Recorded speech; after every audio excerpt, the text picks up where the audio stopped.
Pakiramdam ni Kenji ay nakalimutan na siya. Biglang hindi na nag-e-exist pang katauhan niya nang dahil sa nangyari. Aaminin niya masakit iyon, tagos sa buto, tagos sa buong kalamnan niya. Nasasaktan siya ngayon dito, pati si Odessa, hindi man lang ako nakuhang dalawin. Oo, galit siya pero hindi niya naman ako kayang tiisin dahil mahal niya ako. Malaki ang utang na loob niya sa akin. Mahinang usal niya parang maluluha na. Buong buhay niya noon lang siya nakaramdam ng ganong lungkot. Malalim yon, sagad sa kanyang buto. Malalim ng gabi pero gising na gising pa rin siya. Buong araw din kasi siyang tulog kanina, kaya naman madalas nagising siya sa gabi ng mga nakaraang araw. Ilang beses siyang nakiusap sa nurse na tawagan ng ama at nais itong makausap. Pero palaging sinasabing busy ito sa kanilang kumpanya. Hindi na lang niya yun inulit at pinilit. Alam niya kasing kung gaano kalaking damage ang ginawa niya para masirang reputasyon at pangalan noon. Bakit ka naman dadalawin nun? Ay galit na galit sa'yo yun. Tukoy niya sa kapatid habang naghahapdi ng mga mata. Sinabihan ka pa nga niya na kung siya lang si Britney. Nag-aagaw buhay ka palang ipapakremate na. Sagot ni Kenji sa sarili niyang tanong patungkol sa kapatid niya. Kasalanan mo rin naman. Tarantado ka kasi. Paulit-ulit ka. Unti-unti mo magsakang ulan nang makikitang halik ng bawat butil sa bintanang yari sa salamin. Sa lakas ng hangin ay humahampas sila doon. Nakahawi ang kortina ng silid na ipinakisuyo ni Kenji sa isang nurse na pumasok kanina. Noon niya lang din naramdaman ng kakaibang pangungulila sa kanyang mag-ina. Sa mga sandaling iyon ay gusto niyang mayakap ang anak at asawa. Basta, bigla na lang bumaha ang mga realization niya sa nagdaan niyang buhay. Ganito ba kapag mag-isa ka lang? Maraming pumapasok sa isipan na mga nangyari na sa nakaraan. Mga bagay na pinagsisisihan. Pagak siyang natawa, napailing dahil hindi niya lubos maisip na sasagi ito sa kanya ngayon. Naninikip ang dibdib niya kung kaya naman, bahagya siyang napahawak sa sugat. Nagkaroon ng dikig ang lalamunan. Nasa labas pa rin ng bintanang mga mata. Naisip niya na ganun marahil ang pakiramdam noon ni Britney nang ikinukulong niya ito sa villa nila sa Alfonso. Malungkot, mag-isa, yung tipong nawawalan pa unti-unti ng pag-asa. Sa puntong yun, naunawaan niya kung bakit naapektuhan ang mental health niya. Matagal niya yung ginawa sa asawa, ngayon siya na ilang araw pa lang parang mawawala na ng bait. Paano pa kayang asawa niya noon? Ganito nga siguro yon, malungkot, nakakabingi ang katahimikan, nakakapraning palang tumiti sa kawalan. Walang kausap. Ngayon naiintindihan ko na kung anong nararamdaman niya. Naiintindihan ko na ang lahat. Ilang beses na napamura si Caroline na aksidente niyang masagot ang isang tawag na hindi naman dapat. Sa sobrang busy niya, hindi na siya nakapag-isip pa ng tama kung kaya naman wala siyang choice kundi harapin ang galit na humahagulhol na kabit. Sabihin mo sa akin ang totoo, nasa si Kenji? Nasa Pilipinas na ba? Huwag kang magsinungaling. Sabihin mo ng totoo. Wala akong alam. Anong wala kang alam? Sekretary ka niya. Saang hospital? Uuwi ako ng bansa. Pwede ba, Miss Mercado? Huwag ka nang dumagdag pa sa problema. Manatili ka na lang kung nasan ka. Hintayin mong siyang kumontak sa'yo. Wala kang makukuha sa akin. Busy akong tao. Ibinaba na niya ang tawag ng babae. Batid ni Caroline na walang cellphone si Kenji. Nalaman niya yon pagpasok ng opisina nito at narinig mismo sa ama ng amo. Nahabag siya. Ilang beses niyang tinangkang dalawin ito pero kalaunan ay tinigil na lang din niya ang plano. Mula ngayon, ako nang mamumunong muli ng kumpanya hanggang magtino si Kenji. Kailangan siyang turuan ng leksyon. Kung may mga concern kayo, sa akin yung ipaparating at hindi sa anak ko. Ako ang magdidesisyon. Hindi niya maintindihan pero parang binabawi ng ama ang binigay na nitong kumpanya sa anak ng dahil lang sa skandalo. Tama lang yun. Sobra na kasi ang kasamaan ng kanyang amo. Dapat nitong gisingin at kalampagin dito. Deserve naman yun ni Mr. Barrowell. Masyado na siyang malupit at sa kababaero. Oo nga, hindi ko ma-imagine na kaya niyang gawin yun. Si Miss Mercado pang pinatulan sa dami ng babae. Sakang ganda ng asawa niya. Ano pang kulang sa kanya? Kung ako ang ama, matindi pa dyan ang gagawin ko sa kanya. Naging mainit na usapin ang nangyari sa loob ng kumpanya. Kumalat pa kasi yun ng kumalat hanggang tuluyang maging viral na. Walang kamalay-malay pa rin si Kenji sa mga kaganapan habang nagpapagaling. Puno ng pananabik na napabangon si Kenji nang marinig niyang pagbukas ng pintuan. Iba kasing tunog sa gawin ng mga nurse.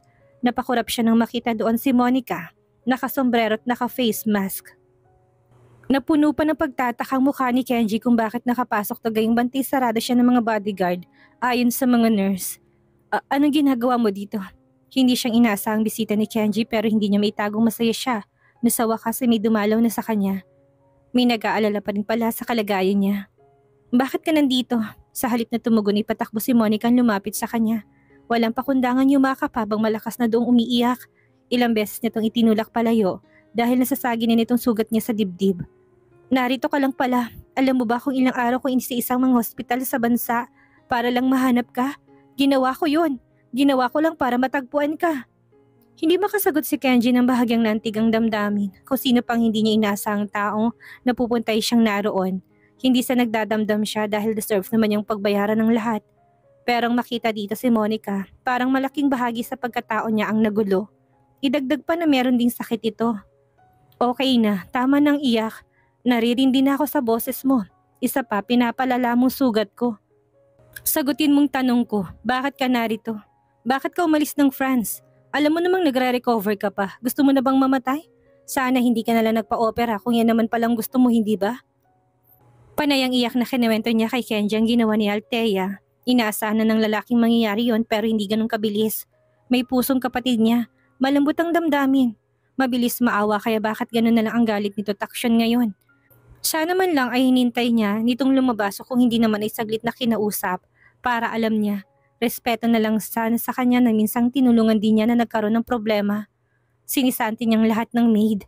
Binantaan niya ako ng kung ano-ano. Kung alam mo lang kung gaano ang hirap at sakit na pinagdaanan ko sa kanya. Kinawawa niya ako, Kenji. Parang aso pinagtabuyan niya ako sa lansangan. Hindi siya pinakinggan ni Kenji ng isipan. Ay mas na-curious pa kung ano ba talagang nangyari sa labas ng ospital. Tinignan niya si Monica na panay pa rin ng iyak. Ngunit nakalayo na to sa kanya ngayon dahil sa sinabi niyang makirot ang kanyang sugat. Walang patid ang pagbagsak ng luha nito, pero baliwala lang yun ngayon kay Kenji. Pahiram ako ng cellphone mo. Naudlot ng mga luha ni Monica sa narinig. Wala kang cellphone? Hihiram ba ako kung meron? Doon na pagtagpi-tagpi ni Monica kung anong tunay na nangyari. Kaya pala hindi niya ito makontak dahil tinanggalan ng pamilya. Kaya palang lakas ng loob ng kapatid nitong palayasin siya tapihin dahil wala ang kontak. Grabe ng pamilya mo. Sobrang sama na nila sa'yo. Bakit nila ginagawa to? At yang asawa mo, nasan siya ngayon? Dapat siyang karamay mo sa mga sandaling ganito ka. Kung hindi rin dahil sa kanya, wala kang sugat. Shut up, Monica. Will you? Pinapasakit mong ulo ko. Pahiram na ako ng cellphone. Inilahad dito ng babae ang cellphone niya. Mabuti na lang at matalas ang memorya ni Kenji. Memorize niya lahat ng number na importante sa kanya including kay Britney. Ito ang una niyang tinawagan gamit ang phone ni Monica. Out of reach. Ilang beses niyang inulit pero ganun at ganun pa rin yon. Parang walang pag-asang matawagan niya. Sa hula niya ipaniguradong sinadya nitong i-off ang kanyang phone upang hindi niya man lang makontak.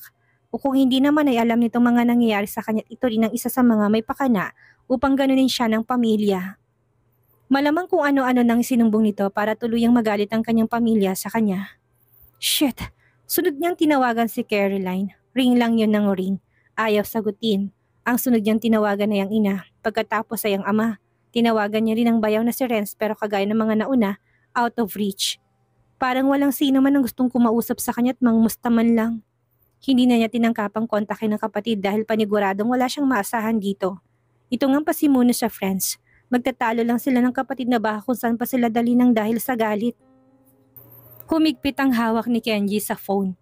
Kung sa kanya lang yun, malamang ay naihagis na niya sa sobrang frustration. Mukha yatang inabandona na siya ng buo niyang pamilya. Wala na siyang aasahan sa kanila. Tila yata paglabas ng ospital ay tinakwil na siya. Hindi na siya magugulat. Sino bang tinatawagan mo? Manahimik ka dyan. Hindi na ako makapag-isip ng tama. Itinikom ni Monica ang kanyang bibig. Natakot na baka sa kanya mabaling ang lahat. Base sa nakikita niya, may matinding problemang lalaki sa kanyang pamilya. Malamang, pinalala na naman yun ng kanyang asawa.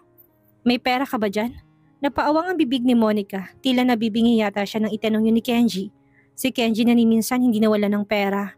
Ang sikat na business tycoon na si Kenji kailanman hindi nagkukulang na salapi sa katawan niya. Anong ibig mo sabihin? Lumabas ka, bilan mo ko ng damit. Lalabas na ako ng hospital to figure things out. Huwag kang mag-alala, babayaran kita. Dodoblehin ko pa o triple. Walang-wala lang talaga ako ngayon. Hindi naman pwedeng lumabas ako na naka-hospital gown. Bukod sa phone ay wala rin sa kanyang wallet kung saan naroon ang kanyang mga ATM at bank accounts. Kasama na kinuha yun ng kanyang ama. Ngayon lang naunawaan ni Kenji na para bang inabandona na nga siya ng mga magulang. Kung kanina ay hinuha pa lang, ngayon ay parang sigurado na siyang yun nga ang kanilang intensyon at tunay na motibo kung bakit ni minsan hindi siya dinalaw ng kahit isa sa mga to. Kailangan niyang lumabas. Kailangan niyang pumunta ng kumpanya. Alam niyang naroon ang ama, kailangan niya itong makausap. Kung hindi uubra, kailangan niyang umuwi ng villa para makita ang kanyang asawa. Kung tamang iniisip niya, nababawi ng ama ang lahat nang dahil sa ginawa niya sa asawa, kailangan niyang makausap ang asawa para itong magkumbinsi sa ama niya na ibalik lahat ng kinuha. Kung hindi man ay baka makuha niya yon kapag naging mabuti siyang asawa. Pero, sige na Monica, sundin mo na ako. It's for our future. Hindi ba yun ang gusto mo? Makasama ako hanggang sa dulo. Kailangan kong kumilos ngayon kung ayaw mong tuluyang mawala ang lahat. Gusto mo bang maging mahirap? I mean, gusto mo bang mamuhay tayo ng salat sa lahat? Kailangan natin ng pera, Monica. Kailangan natin yun. Nakumbinsi nito si Monica na lumabas upang bilan siya ng suit. Habang walang babae, hindi mapigilan ni Kenji magalit sa mga magulang. Para sa kanya, hindi makatao ang kanilang ginagawa. Pinapahirapan pa siya gayong ganito na ang sitwasyon niya. Nadagdagan pa lalo ang sama ng loob niya. Sana man lang kinausap na muna siya nila. Hindi to maaari, hindi pwede. Hindi nila pwedeng bawin ang lahat ng ibinigay nila sa akin. Prenting sinagot ni Mr. Baruel ang tawag mula sa ospital. Updated siya sa mga ganap ni Kenji sa bodyguard na nagbabantay dito. Alam niyang naroon ang babae nito na may kapal pa ng mukhang magpakita at umuwi ng bansa. Wala siyang planong paghiwalayin ng dalawa. Nakatulong pa nga siya sa mga pinaplano niya. Sa kanilang dalawa ng anak, sino bang masusunod? Malamang siya. Hindi siyang nasusunod sa talipandas at naligaw ng landas ng anak. Ang dami nitong kasalanan na dapat pagbayaran. Ang dami nitong pagkakamali na marapat lang isampa ng malakas para naman matauhan. Mr. Baruel, magdi-discharge na pong anak niyo. Ilang malalim na paghinga pinakawalan ng padre de pamilya ng mga Baruel. Ayon sa nurse na kausap niya ay magaling ng kanyang anak. Pinatunayan pa ng doktor na kanyang nakausap kung kaya naman naibsan ng pag-aalala ng matanda na kahit pakawalan niya sa lansangan ng anak na panganay, at least ay magaling na rin to. Let him be. Hayaan niyo siyang gawin ang gusto niya. I'll send the payment of his hospital bills later. Kung nabuhay ang anak nilang may gintong kutsara sa bibig, ewan na lang niya kung anong gagawin nito. Kung bawiin niya ang kutsarang yon. Sinira nito ang reputasyon ng kanilang pamilya. Hindi lang yon, nanira to ng buhay ng iba. Nakarating pa kasi sa kanilang mag-asawan tungkol sa lahat na mga gawa nito sa asawa. Hindi buhat kay Britney kung hindi buhat yun kay Caroline. Inamin itong lahat na kahit na ang pinakamaliit na detalye. Bagay na lalo pang nagpagalaitis sa padre de pamilya na siyang nakatuklas ng mga kabulastugan ng anak. Maging ang ginawa nito sa kapatid ng asawa hindi nakaligtas kay Mr. Baruel. Hindi siya makapaniwala na makakayang gawin ito ni Kenji. Kailangan niyang pagbayaran ng lahat ng iyon. Bulong ng matanda pagkababa niya ng tawag. Ibinabana nito ang phone at muling bumalik sa kanyang inasikasong trabaho. Hindi ko siya itatakwil pero gusto kong maranasan niyang maghirap at mawala ang lahat. Nasilaw sa matangkad na liwanag ng araw si Kenji nang makalabas na sila ng lobby ng hospital. Sa inang linggo niyang pagkakakulong sa loob ng hospital ay ngayon na lang ulit siya masisikatan ng araw. Mainit yon sa balat, masarap sa kanyang pakiramdam. Ang una niyang plano ay pumunta ng kumpanya upang makausap niya ang ama. Babawiin lang niya ang cellphone at ang wallet pero hindi ang kumpanya. Gusto niya pang mamalagi sa bahay. Sigurado kasi siya na may hirapan siyang kumbinsihin si Britney na patawarin siya. Ang loob nitong una niyang kukunin bagong iba pang mga bagay. Babawi siya sa asawa at anak niya, tsak na masama pang loob nito sa mga nangyari. Sana tayo ngayon pupunta? Nilingon ni Kenji si Monica na nakalimutan niyang nasa likod niya. Kasama niya nga palang babae. Umuwi ka na. Ano? Saan ako uuwi? Wala akong uuwian. Napakurap si Kenji. Saglit na nag-isip, oo nga pala, nung umalis to ng bansa binenta niya na lahat ng ari-arian. Mag-hotel ka na muna. Hindi mo ba ako pwedeng isama kung saan ka pupunta? Masungit na tanong ni Monica. Hindi siya papayag na muli na naman siya nitong maitsapwera. Huwag mo akong iwan kung saan-saan gaya na pag-iwan mo sa France. I'll call you. May mga bagay lang ako kailangang ayusin at unahin. Huwag ka nang dumagdag pa. Kenji naman, mag-isip ka nga. Napasuklay na to ng daliri sa kanyang buhok. Saan nga ako uuwi? Wala akong uuwian. Naririnig mo ba sarili mo? Malapit na sumabog ang babae na halatang napipiko na sa sinabi ni Kenji. Sa Alfonso Cavite, doon sa luma naming villa. Ano? Doon? Ayoko. Napahinga na ng malalim si Kenji. Naubos ng kanyang pisi sa pagiging matigas nito ng ulo niya. Sinubukan siyang utuin ni Monica dahil sigurado siyang hindi niya naman ito matatanggihan. Kilala na niya ang likaw ng bituka. Kenji, malayo yon at bahala ka kung ayaw mo. Sa lansangan ka matulog kung gusto mo. Binigyan ka na ng matitirhan, ayaw mo pa? Yamot na pagtutol sa kanya ni Kenji na halata nagmamadali. Pwede ba? Huwag ka nang dumagdag pa sa mga problema ko. Hindi ko na nga alam ang unahin kong ayusin tapos ganyan ka pa. Huwag mo kong punuin, Monica. Natameme si Monica, napapahiyang napalingon sa mga taong dumadaan doon dahil sa lakas ng boses ni Kenji. Dinig na dinig yon sa buong paligid kung kaya naman, talunan niyang tinanggap na lang ang gusto nitong mangyari ngayon. Fine, uuwi ako doon. Tawagan mo ko. Kapag hindi mo ako tinawagan, guguluhin kita sa kumpanya mo. Hindi siya pinansin ni Kenji na walang pakialam sa kanyang huling naging banta. Ang tanging nais niya sa mga sandaling iyon ay ang makausap ang asawa niya si Britney. Uuwi siya ng villa, baka sakaling naroon ng mag-ina. Pahingin pambayad sa taxi, Kenji. Bigyan mo ako ng pambayad sa taxi. Walang hiyang lahat pa nito ng kamay habang nakatingin sa mukha ni Monica ang nanilisik at puno ng otoridad niyang mga mata. Alam mo naman ako saan ang villa ng Alfonso, hindi ba? Hindi ko na kailangang ulitin pa, Monica. Nasaan na? Akin ang perang ibabayad ko ng taxi. Pinapatagal mo pang lahat? Hindi makapaniwalang tinanaw ni Monica ang umalis sa taxi lulan si Kenji. Hindi man lang talaga muna siya pinasakay bago tuluyang iwanan doon. Nauna na itong umalis. Kung hindi niya lang ito mahal, nung kang magiging sunod-sunuran siya ng ganito sa lalaki. Pasalamat tong mas lamang ang pagmamahal niya sa pagkainis na nadarama. Diyan na lang sa tabi. Tuloy-tuloy na pumasok si Kenji sa loob ng building kung nasaan ang kanyang opisina. Ang lahat na nakakita sa kanya yumuyukod, ngunit makikita sa kanilang mga mata na meron silang alam sa kung ano ang nangyayari. Dad, umikot ang swivel chair ay na-reveal noon ng amang may seryosong muka. Biglang kinabahan si Kenji. Mabuti naman at nakalabas ka na ng ospital. Plastic nang umiti si Kenji. Dama niyang panlalamig sa tinig ng kanyang ama. Hindi mo na ako binisita. Pati si Mommy, hindi man lang pumunta doon upang magpakita. Tumayong matanda na wala pa rin kabakas-bakas ng ngiti sa kanyang labi. Sa ginawa mong gulo at iskandalo, sa tingin mo pupuntahan ka pa rin doon ng iyong ina? At ano, hindi na kita binisita? Ano bang akala mo sa negosyo natin? Laro? Pinamana ko to sa'yo para palaguin, hindi luksuin. Ibinigay ko sa'yo ang pangangalaga para payabungin at makatulong sa ibang tao. Anong ginawa mo? Ginamit mo sa masama? Walang humor nang umisi si Kenji. Wala siyang pakialam sa negosyo. Alright, Dad. Sige, bawiin mo. Ibigay mo sa bunso mong anak. Total siya naman ang magaling sa'yo. Sagot niyang pabalagbag. Hindi ang kumpanyang mahalaga sa kanya ngayon. Ibigay mo sa akin ang wallet at ang cellphone ko nang makaalis na ako. Kailangan ko makausap ang asawa ko. Malamang nakauwi na siya. Hindi nagkomenta sa sinabi niya ang ama. Binuksan lang nitong drawer sa ibaba ng kanyang table at kinuha doon ang kanyang cellphone. Mabilis yung dinampot ni Kenji at sinubukang buhayin. Walang battery. Baka mamaya tatawag ng tawag sa kanyang asawa at hindi nito alam na naroon na siya ngayon sa bansa. Bakang akala nito'y nasa France pa rin siya. Kailangang malaman ni Britney na nasa bansa na siya. Hindi siya nito magagawang tanggihan. Here, I need my wallet too, Dad. Muling binuksan ng matandang drawer at kinuha ang wallet niya na sa unang tingin niya ay para yata itong numipis. Kinuha niya yan at sa harapan mismo nito yung kanyang binuklat kung naroon pang laman ng kanyang wallet. Tama ang hula niya. Walang mga ATM niya doon na malamang sa malamang ay kinuha ng kanyang amang kaharap. Kinansel ko ng lahat ng bank account mo. Naka-freeze sila ngayon.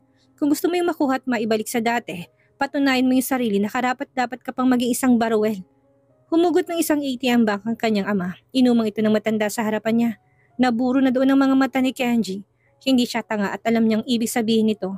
Napaawang ang mga bibig ni Kenji. Napaghandaan niya na ito pero hindi ang tungkol sa bank account. Paano siya mabubuhay kung walang pera? Gusto niyang umalma.